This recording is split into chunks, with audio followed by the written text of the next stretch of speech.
guys, pag-usapan lang natin ang breaking news. May pasabog na naman kasi ang bali-balita. Catherine Bernardo inisnab ang award para makaiwas kay Alden Richard. Grabe nga naman kasi ang balit-balita ngayon kina Catherine Bernardo at Alden Richard. Mas matindi dito yung kay Catherine Bernardo. Kaya lagi na lang naaalata ng maraming tao. Kasi laging may event si Catherine Bernardo. Pero take note madaling natapos yun.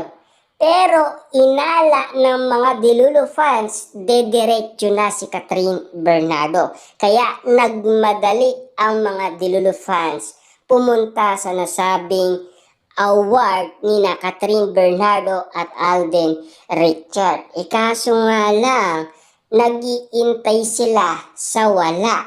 Nga na naman sila tulad ng mga nakalipas na pinag-usapan na parang dead man na sina Catherine Bernardo at Alden Richard. Totoo nga bang meron tampuhan ang dalawa? At kung ano-ano na kasi ang mga nagsisilabasan patungkol kina Alden Richard at Catherine Bernardo.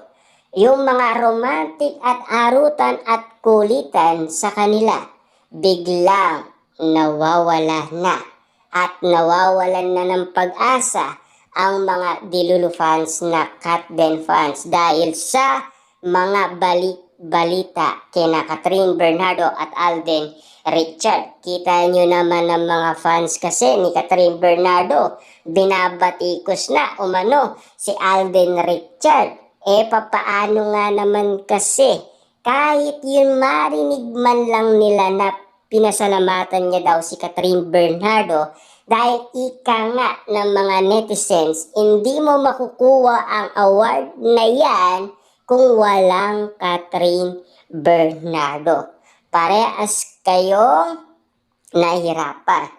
Baka nga naman kasi nandoon na sa sinasabi ni Alden Richard na lahat naman ay nag-irap, diba?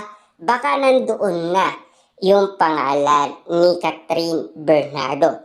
Pero ang inala naman kasi ng mga netizens, bakit daw si Direk Cathy ay nasabi niya ang pangalan. Pero bakit si Catherine Bernardo ay hindi niya daw nasabi? Ito pa ang bali-balita. Catherine, mas piniling umuwi kesa makita si Alden Richard. Wow, grabe nga naman kasi ang lupit ng bali-balita. Ang lupit ng mga pasabog ng balita sa atin patungkol sa nangyayari kina Alden Richard at Catherine Bernardo. Dito tayo nagugulat at nagtataka.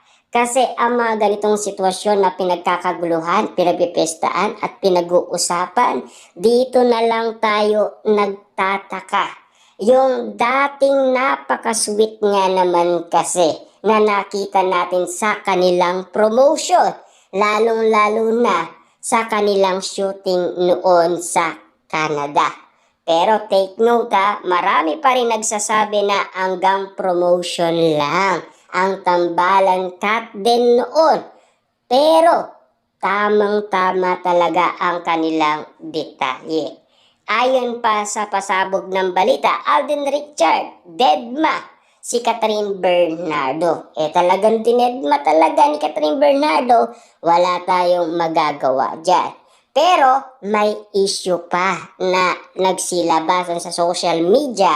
Ayon kasi sa bali-balita, si Catherine Bernardo mukhang nagpa-proxy daw kay Bini Joanna at nakita daw nag-usap si Alden Richard at Bini Joanna. Baka daw ang inala nila nagpa-proxy muna si Catherine Bernardo dahil meron itong event na pinuntahan. Pero dudang-duda kasi ang karamihan kasi mabilisan lang daw natapos yun.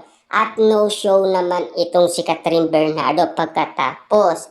Talagang nakita nila si Catherine Bernardo na nagmadaling umuwi at hindi na dumalo doon sa kanilang award ni Alden Richard. Kaya nga naman kasi ang mga hanggang umaasa na lang sila na baka nga naman kasi meron talagang tampuhan ang dalawa.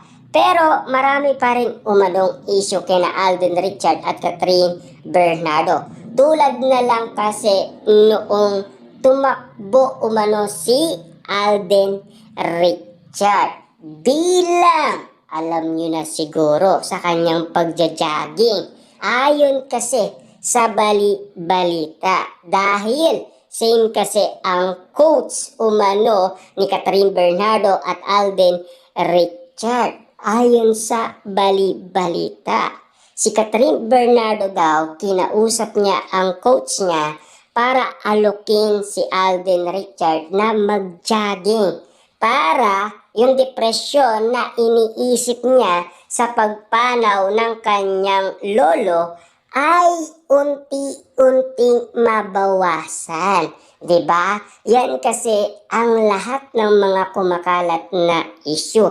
At lalong-lalo na pinag-uusapan pa na parang nag-donate daw ng malaking pera si Catherine Bernardo noong si Alden Richard ay nagkaroon ng project na fun run.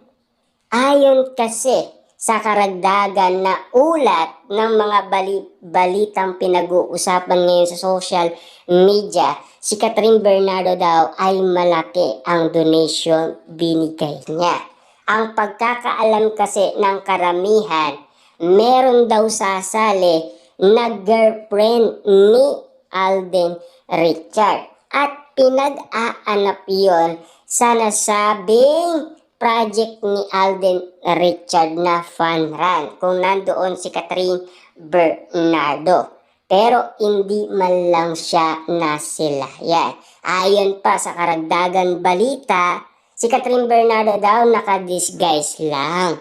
Yun kasi ang pagkakaalam natin dahil yan kasi ang mga kumakalat na issue ngayon sa social media, 'di ba?